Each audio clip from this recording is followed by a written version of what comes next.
Now, the very first advantage of your process costing is that periodically determination of the cost. Here you are determining the cost periodically. अब कैसे देखो, आप जो ये process cost ये जो भी कलेक्ट करोगे ये आप शॉर्ट पीरियड के लिए होता है। अभी देखो प्रोसेस एक दिन में अगर खत्म हो गया तो आपको जो भी कॉस्ट है वो दिन में पता चल जाएगा। Even if it takes a week you will be getting that amount into the week. Even अगर वो 1 मंथ में कंप्लीट हो गया तो वो 1 मंथ तक हो जाएगा। और कोई भी प्रोडक्ट को बनाने के लिए साल नहीं लग जाएंगे। ठीक है, it will get complete if you are manufacturer of a small small things and it will get complete within a day also.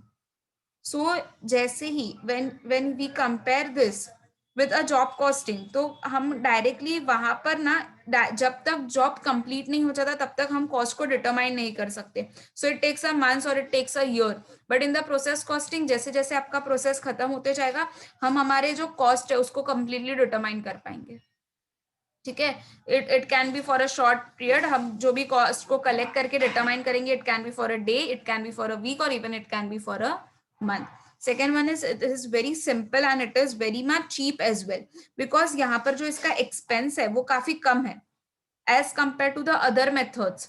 The process costing का जो ये है process costing is a cheap one and here you do not have to elaborate any of your system. आपको यहाँ पर कुछ अलग से आपका direct cost को identify नहीं करना पड़ रहा है. So it is quite easy to understand as it is a simple as well as it is a cheap. Then here you can have a proper managerial control. आपका कैसे control होगा? देखो अगर system easy है तो आप easily उसको establish और operate कर सकते हो।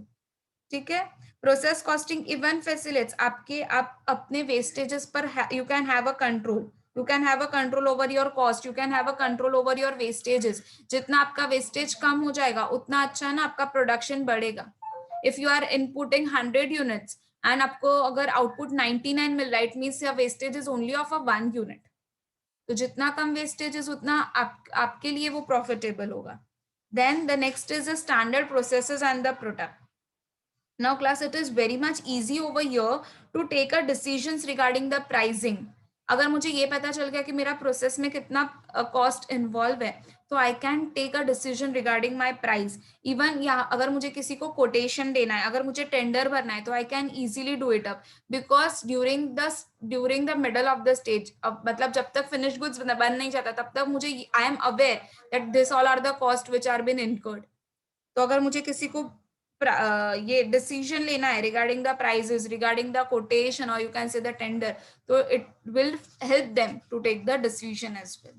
Now as everything has a advantages we also have a disadvantages for it. अब क्या है हमारा इसमें डिसएडवांटेजेस, हम यहाँ पर डिटेल में सब कुछ एनालिसिस नहीं कर सकते। ठीक है,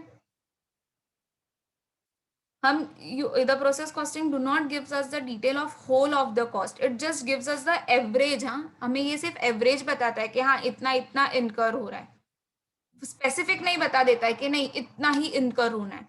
so it just gives us an average cost, it do not give us about कि कितना हमें स्पेसिफिक कॉस्ट लगेगा हमें एक प्रोडक्ट बनाने के लिए। Then next one is it is a historical cost. Now what has been said as a historical cost, because this is a past cost, this you cannot use this cost for determining your future trends। आपको अगर आपका future trends कि आपको future में कितना लगने वाला है, कितना कॉस्ट हो सकता है, आप इससे फ्यूचर ट्रेंड्स नहीं कर सकते हो। You can not predict it up, that is why it has been termed as a historical cost और you can say as a past cost. ठीक है, you cannot over here, it won't be useful for you to forecast any of the future का trends। Next one is estimates. अब यहाँ पर आपको जो भी एस्टिमेट्स करोगे, estimates means you will be determining your in the percentage. अगर आपका कुछ लॉस हो रहा है तो your loss also will be determine in the percentage. If you are incurring any of the wastage, अगर प्रोडक्ट बनाते बनाते अगर आपको वेस्टेज हो गया तो भी आपको यहाँ पर एक प्रॉपर वैल्यू नहीं होगा। You will be taking on the base of the estimation. Say for example that we will be estimating that मुझे 5% का नॉर्मल लॉस होगा। ठीक है, मुझे मे बी 20 यूनिट्स का मेरा वेस्टेजेस हो सकता है। So here you are just taking a estimating the things and then you are taking the decisions. Even आपका जो आप वैल्यू भी कर रहे हो यहाँ पर WIP, वो भी आपका एक एस्टिमेटेड होगा, not a proper one. So that because of this, it becomes very much difficult to calculate the things and to take the decision.